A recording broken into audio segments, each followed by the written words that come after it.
Ready rolling. మేరా భారత్ మహాన్, నిర్విరామంగా కృషి చేసిన అహింసావాది, తెల్ల పంచతో తెల్లవారిన తరిమేసిన న్యాయవాది మోహన్ దాస్ కరమ్చంద్ గాంధీ.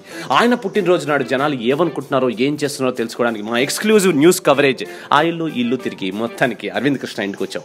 అరవింద్ కృష్ణ అక్కడ ఎందుకు డల్గా కూర్చున్నాడు? గాంధీ జయంతి రోజు డల్గా ఎందుకు కూర్చుంటారు మనందరికీ తెలుసు. చూడండి మన యూత్ ఎలా తయారైపోతున్నారు. అసలు రీజన్ అదేనా? Let's go and find out. Hello అండి, మీ పేరు? అంటే నాకు తెలుసు, మా ప్రేక్షకుల కోసం.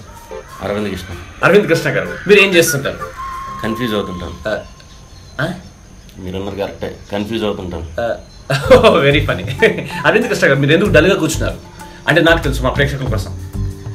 అంటే ఇప్పుడు పొద్దునుంచి అన్ని న్యూస్ ఛానల్లో గాంధీజీ వాళ్ళు ఫ్రీడమ్ వచ్చిందని కొంతమంది, గాంధీజీ వాళ్ళు ఇండిపెండెన్స్ వచ్చిందని కొంతమంది అంటున్నారు. న్యాచురల్లీ ఇంతకీ మనకి గాంధీజీ వాళ్ళు వచ్చింది ఫ్రీడమా ఇండిపెండెన్సా? ఫ్రీడమ్, ఇండిపెండెన్స్ రెండు ఒకటే కదండి. ఎలా ఒకటి అవుతాయండి? ఫ్రీడమ్ అంటే స్వేచ్ఛ, ఇండిపెండెన్స్ అంటే స్వాతంత్రం. ఇప్పుడు ఇండిపెండెన్స్ డే అన్నారు, ఫ్రీడమ్ ఫైటర్ అన్నారు, అంతేగాని ఇండిపెండెన్స్ ఫైటర్ ఫ్రీడమ్ డే అని అనలేదు కదా.